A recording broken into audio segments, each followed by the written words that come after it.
10 € offerts. Et votre premier pari remboursé en cash. Avec le lien en description et le code promo JDR10.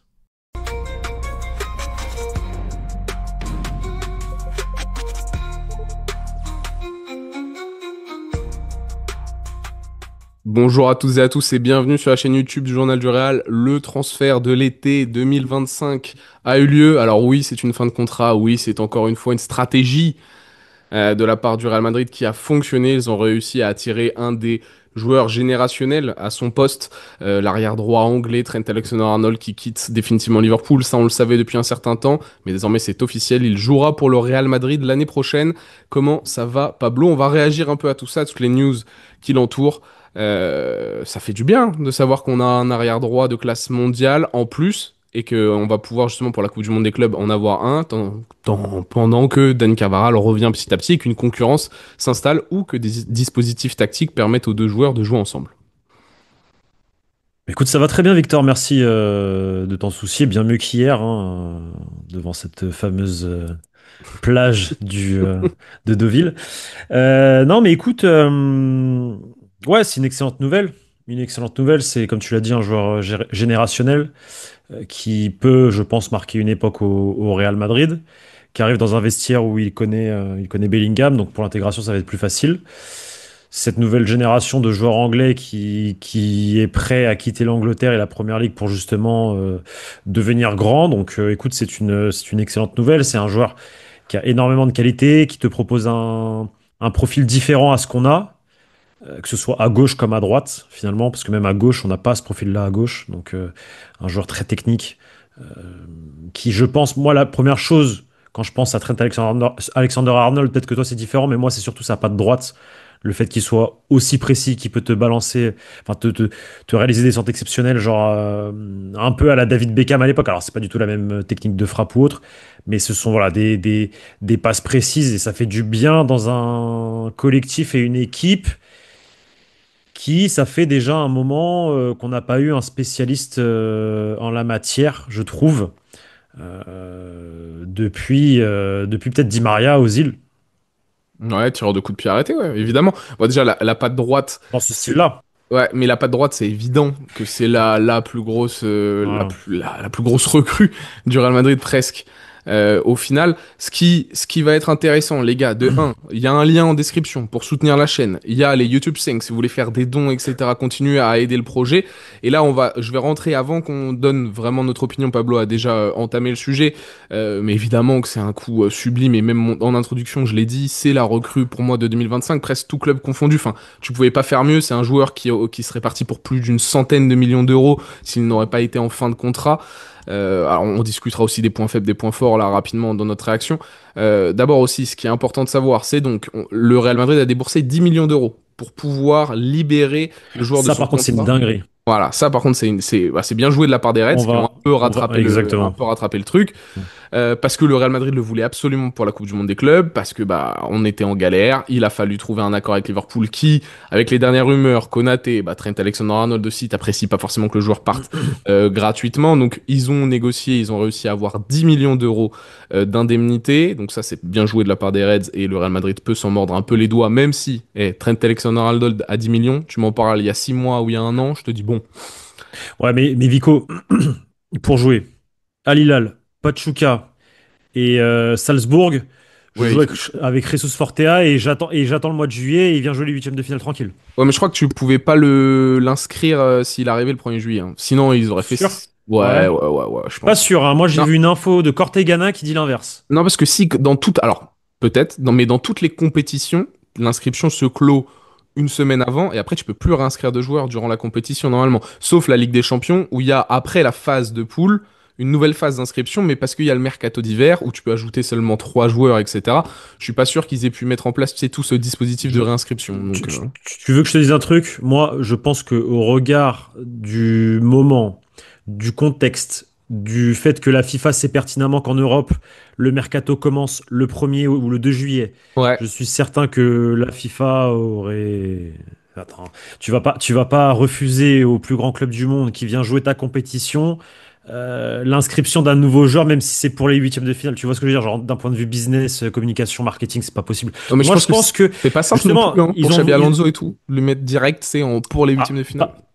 voilà. Par contre, moi, je pense que comment dire, l'explication du pourquoi le Real Madrid paye 10 millions d'euros maintenant pour l'avoir avant, c'est parce qu'ils veulent mettre Xabi Alonso, encore une fois, on revient à ce qu'on disait hier, dans les meilleures conditions, pour commencer. Ils veulent pas lui mettre des bâtons dans les roues ou lui dire, bah écoute, tu auras un joueur qui arrivera Ouais, c'est à la ça. moitié de la compétition. Voilà. Un mec qui va pouvoir s'entraîner direct, dès lundi.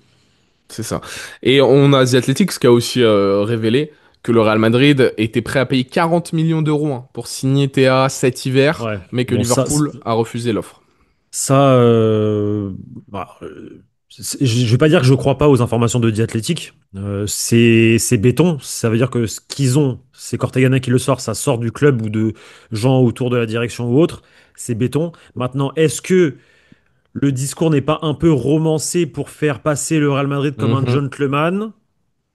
Ou Voilà. pour un Bon. club qui avait tenté des choses cet hiver, Par mais sans rapport au succès. public, etc.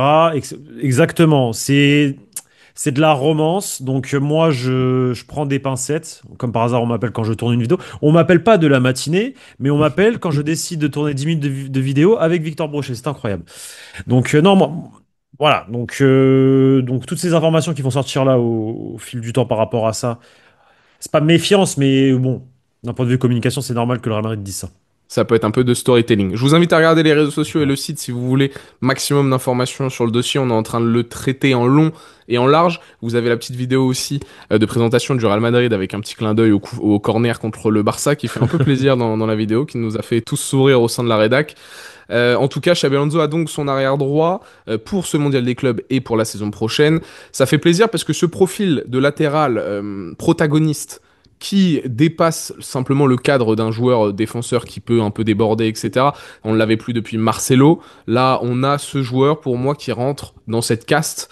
Alors, il y a des points faibles, on en a déjà beaucoup parlé hein, d'ailleurs sur cette chaîne. Évidemment que défensivement et dans les 1 contre 1, il y a des lacunes. Moi, je trouve qu'on en fait beaucoup trop et qu'on déjà on souligne pas le fait que cette année il y a une vraie amélioration sur ça sous Arne Slot malgré le fait que le dispositif de Liverpool a changé légèrement hein, même si l'entraîneur néerlandais avait repris le système grossièrement hein, du Jurgen Klopp avec deux trois petites améliorations qui ont très bien marché cette saison. Ce qui va être intéressant c'est que comme je l'avais déjà dit l'effectif du Real Madrid actuel a tous les éléments pour pouvoir compenser ces lacunes de Trent Alexander-Arnold, Federico Valverde. On peut imaginer aussi qu'avec une défense à 3, il y ait beaucoup moins de responsabilités défensives pour Trent. Avec une défense à 4, si c'est Raúl Asensio qui est dans la couverture, c'est un des meilleurs, d'ores et déjà, je considère, au Ouais. monde dans ce domaine pour couvrir les espaces derrière. Et je pense qu'il s'est bien formé cette année avec Lucas Vasquez. Hein. Donc il ne risque pas d'être dépaysé si ça se passe avec Trent Alexander-Arnold. Ouais. Puis t'as donc, j'insiste sur ça, Mhm. Federico Valverde. Les coups de pied arrêtés, évidemment, upgrade de malade, même si Arda Güler a un joli pied gauche, bah maintenant on a un joli pied droit aussi pour tous les corners rentrants ou tous les différents dispositifs qu'on veut mettre en place. La fameuse rampe de lancement. Moi je trouve que c'est ça le plus grand changement. Ouais, C'est que aussi. on a Aussi. eu, quand même, sur les 5 dernières années, Dani Carvajal, Federico Valverde, qui étaient très à l'aise pour pouvoir combiner et sortir des ballons. Combien de fois on les a vus réussir, c'était la grande force du Real, sous pression, En à triangle. réussir à sortir des ballons et amener des transitions rapides et dangereuses. Là, t'as un mec qui, en plus d'avoir donc Carvajal, Valverde pour pouvoir combiner, mais t'as Trent Alexander-Arnold qui, en une passe, peut te sauter 3 ou C'est 4 ça. lignes direct en Ouais, mode bien drop de sûr. lancement, qui, sur des phases de possession, peut t'amener de la justesse technique, tant dans le 30 derniers mètres adverse à droite, Mm. parce que triple menace, centre, passe, voire même tir, parce qu'il a une très belle frappe aussi, il nous a mis des très beaux golassos dans sa carrière, et il peut rentrer dans le cœur du jeu, amener une présence supérieure, C'est amener cette ça. qualité En technique. fait, c'est ça. Moi, je trouve que, ok, défensivement, on s'est plaint cette année. Il y a des solutions pour améliorer la défense, moins de Il faut blessures, plus de trouver, il faut compenser consistance. pour compenser. On a les joueurs pour pouvoir compenser sans trop se mettre dans la panade. Et par contre, tu step up de malade techniquement. T'as ce mec qui, sous Ouais, je suis pression d'accord. aussi, est très fort. On l'a vu. Alors, il y a beaucoup de gens, enfin, tu sais, on en avait rigolé, même toi, je crois, un jour, tu avais dit, ouais, vous allez voir Alexander Arnold, ça va être la recrue au milieu. Non, Mais mais c'est ce qu'en fait, j'allais réagir sur ça parce que tout ce que tu dis, c'est la vérité. Enfin, c'est vrai, c'est ça. C'est que c'est une vraie plus-value offensive sur tous les aspects que t'as expliqué. Le dernier point que tu as utilisé, c'est que, en fait, voilà, ça va être une solution aussi pour intégrer le milieu de terrain, que défensivement, c'est compliqué, etc. Mais moi, je pense qu'en fait, que c'est un joueur fait pour Xabi Alonso, pour Ah l'idée de oui, football de Xabi Alonso, un joueur que tu peux réutiliser de diverses formes, que ce soit à droite comme dans l'axe. Et moi toi, je pense que tu as fait pareil, mais j'ai étudié, je le répète, Xabi Alonso, tactiquement, ce qu'il propose. On est sur un entraîneur qui, nouvelle génération, ce genre d'entraîneur espagnol qui s'inscrit dans la continuité de Guardiola, Luis Enrique, Arteta, ces mecs qui veulent, voilà, le football, ça passe par l'animation et pas tant par la tactique fixe. Voilà. Donc on est sur un délire de utiliser un latéral qui peut rentrer dans l'axe pour justement faire le jeu, proposer une solution parce qu'effectivement il a une bonne patte, il a une bonne vision et qui peut faire ça pour voilà, le mettre dans les meilleures conditions. On le voit avec Luis Enrique, Achraf Hakimi, il l'a fait beaucoup de fois. On le voit, Arteta, il l'a fait. Le Guardiola, il le fait souvent. Il le faisait il y a 2 ans, il le faisait avec John Stones qui partait défenseur central, qui montait d'un cran ensuite. Enfin bref, on est dans ce truc-là. Et Trent Alexander-Arnold, au regard des qualités qu'il a, et je pense qu'à Liverpool, tu me corriges si je me trompe, je pense que Slot le faisait, non? Il le mettait, il faisait en sorte qu'il passe de latéral à milieu pour justement entrer dans le cœur du jeu, bien faire sûr. le. Donc c'est quelque chose qu'il sait faire. Donc ça rentre dans l'idée de Xabi Alonso. Et moi, je suis persuadé, parce que à côté de ça, tu as un profil milieu de terrain qui s'appelle Fede Valverde, qui peut autant être milieu de terrain, comme on le sait, de projection, de casser des lignes en une Box. accélération, etc. Box to box, voilà, merci. Mais il peut également, il l'a montré, jouer à droite, que ce soit latéral droit, piston ou même ailier. Parce qu'avec Carlo Ancelotti, Ancelotti. quand il revient, il joue ailier droit. Faut qu'on le rappelle quand même. La passe au Stade de France de Fede Valverde, c'est dans une position vraiment milieu droit, ailier droit, carrément. Non mais Donc, Federico Valverde, Trent Alexander-Arnold à il se droite, c'est complète parfaitement. parfait. Et même pour Xabi Alonso, pour toute l'animation, les différences qu'il souhaite Exactement. faire. Exactement. Le fit est exceptionnel parce que tu as ce joueur physique, projection, solide défensivement, tu as ce joueur techniquement au-dessus qui tacticien et en plus de ça offensivement supérieur aussi à quasiment 98% des latérales droits de la planète, des latéraux droits pardon de la planète. Donc forcément le fit il est parfait. Les deux sont Exactement. extrêmement complémentaires. Il se complète, dans le sens, il se complète parce qu'on le sait, Trent a des problèmes défensifs, mais sauf que Valverde sait défendre. Donc ça Mhm. veut dire que si on est dans une situation où Trent doit avoir le ballon et est dans le dernier tiers adverse, bah derrière, Valverde qui descend d'un cran, qui prend l'axe droit derrière entre le latéral et le milieu droit, et que en fonction du ballon où il est, soit il coulisse à gauche, soit il coulisse à droite, il va avoir. Si, hormis blessure, forcément. Si blessure de Valverde, là, t'es dans la merde et tu dois trouver d'autres solutions. Mais dans un contexte où t'as tout le monde, et t'as fait des Valverde et Trent Alexander-Arnold, moi je trouve que les deux se complètent parfaitement bien. C'est hyper intelligent d'avoir recruté Trent, Et je tu pense. règles un problème depuis très longtemps, qui est le déséquilibre de l'équipe offensivement, où tout le temps le jeu passe à gauche. Là, tu as des joueurs qui ont une énorme influence C'est vrai. à droite. C'est vrai. Ça permet de C'est vrai. rééquilibrer l'équipe Exactement. aussi lorsque le Real Madrid aura le ballon. Ce qui va être aussi très intéressant, c'est que déjà, moi, je trouve que Trent Alexander-Arnold, défensivement, c'est pas une référence, mais qu'il y a eu une amélioration cette saison, je le répète. Et s'il y a bien un aspect du jeu qui est un peu plus facile peut-être à s'améliorer, et surtout après un transfert, une nouvelle équipe, un nouveau coach, et on passe au niveau supérieur, avec tout le respect pour Liverpool, le Real Madrid c'est autre chose, et surtout t'arrêtes de te taper chaque week-end, tous les 3 matchs, des ailiers virevoltants, super forts, etc., etc. Là, la Liga, Trent Alexander-Arnold, vous pouvez me dire ce que vous voulez, à part contre le Barça, l'Atlético et deux, trois petites équipes qui ont des ailiers super Bon, forts, ça, je suis un peu moins d'accord avec toi. bah, Ça, je suis il un peu moins va, il d'accord avec va toi. beaucoup moins, je pense, être en difficulté que de voir se jouer des Je suis moins Everton, d'accord. Je suis moins d'accord. Je suis et, beaucoup moins d'accord. et j'estime, Là, on est dans un discours de surcotage de la première ligue et ça, c'est pas mon discours à moi. Mais vas-y, ah, vas-y, vas-y. moi j'estime que la Super League a mis une vitesse quand même à la Liga. La première ligue, pardon, la première ligue, la Super League, la Ouais, première la ligue, première ligue, mais excuse-moi. la première ligue a mis une vitesse à la Liga quand même. J'espère que tu es d'accord avec ça. Le niveau Bah, moyen des équipes, gros. on a été 45 minutes d'anthologie d'un Real Betis qui n'a pas d'argent et qui a failli mettre la misère à Chelsea qui a 500 millions Chelsea d'euros à Betis. dépenser chaque mercato.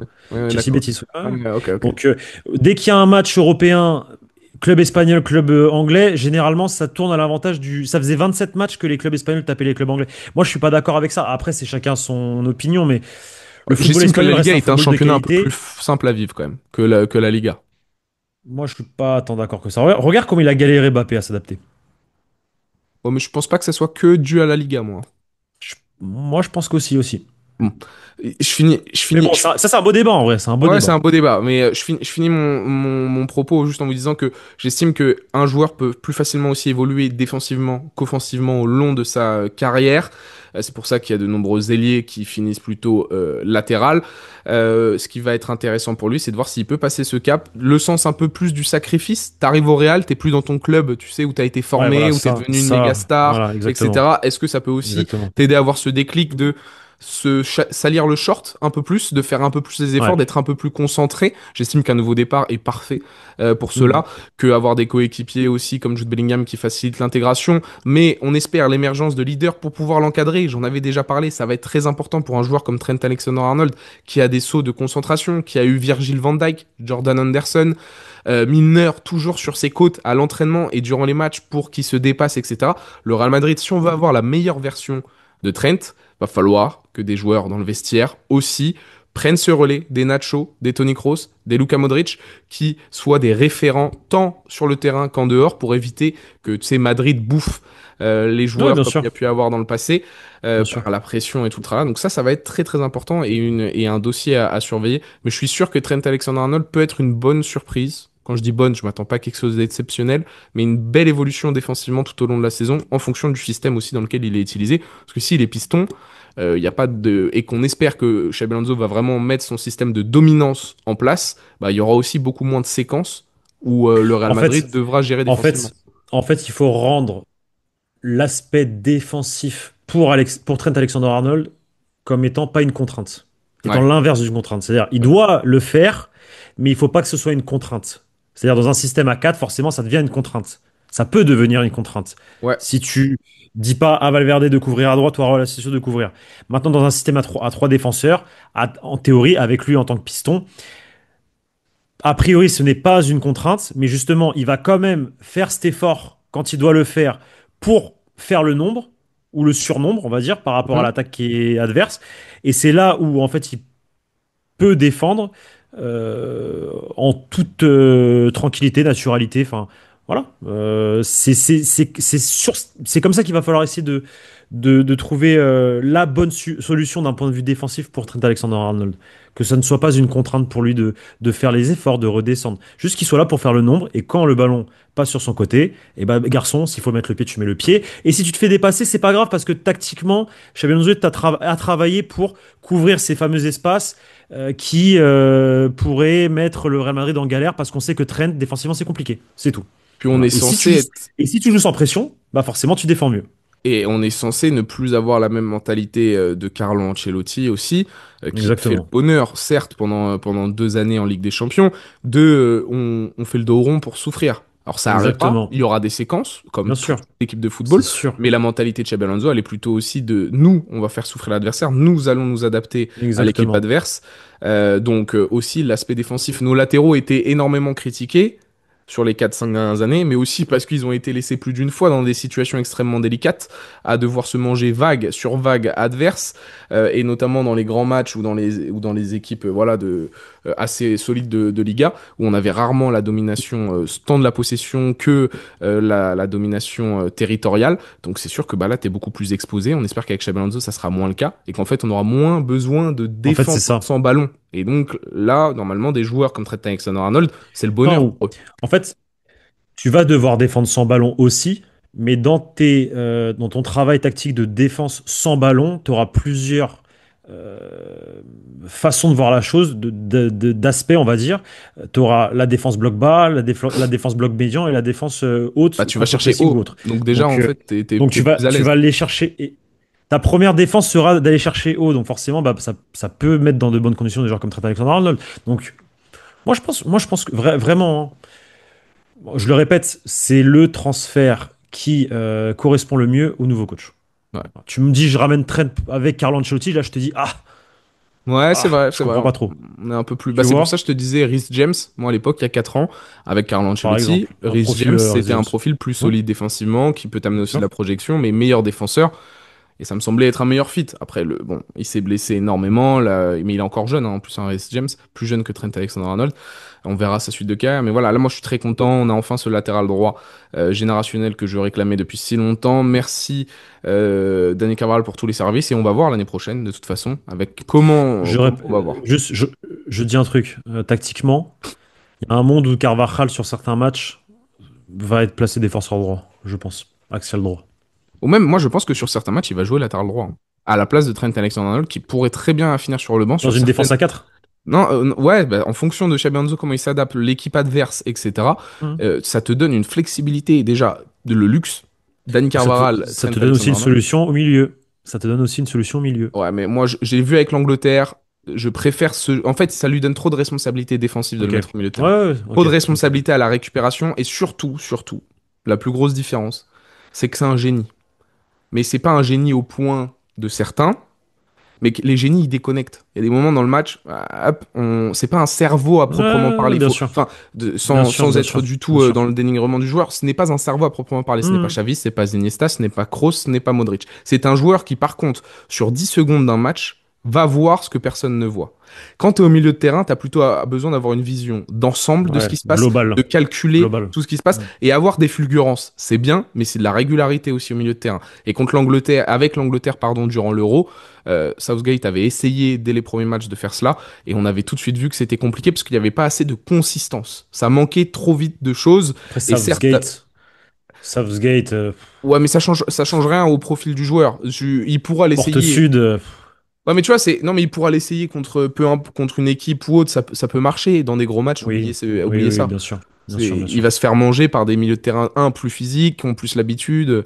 Ah, c'est un rôle tellement différent. Ouais, ouais, non, mais complètement, ça n'a rien à voir de jouer au milieu de terrain que de jouer Alors sur un que côté, ça c'est clair rentrer, et net. apporter du soutien, c'est autre chose. Tu vois, tu rentres dans ta De zone temps à autre, ouais. préférentielle Ouais, tout en n'ayant pas les ouais. responsabilités d'un milieu de terrain de base. Enfin, la liberté, elle est folle. Elle est folle. Et t'es juste une plus-value, en fait. Donc, déjà, Mhm, même dans la notion de jeu, bien sûr. c'est radicalement différent. Bon, la dernière grande question auquel on a déjà rigolé avec Teddy, numéro Mhm. 66 à Liverpool. Quel numéro va-t-il prendre Le avec le 12. Real Madrid? On avait déjà parlé avec toi, le 12.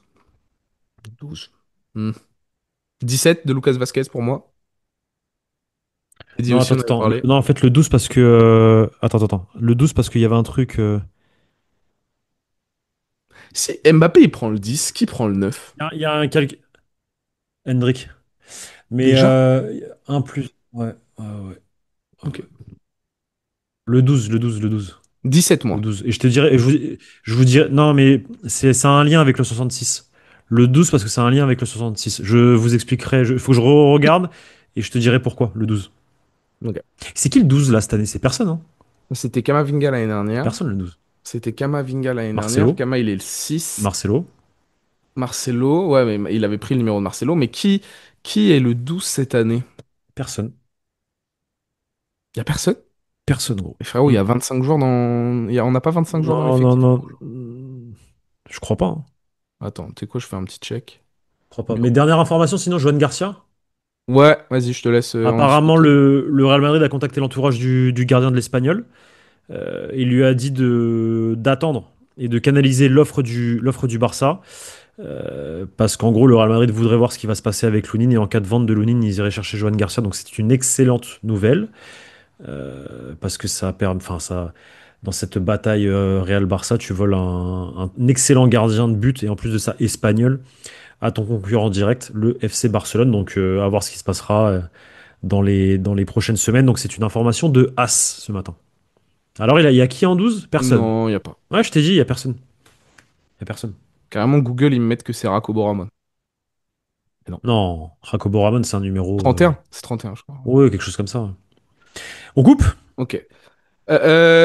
Écoute, yes, donc Johan Garcia, hâte de voir ça aussi. Belle amélioration. Ouais, Trent Alexander-Arnold, merci beaucoup. On fait un Tout point ce... ce soir, je Ouais, pense. je pense Oui, parce qu'il y aura sur des choses à le... dire.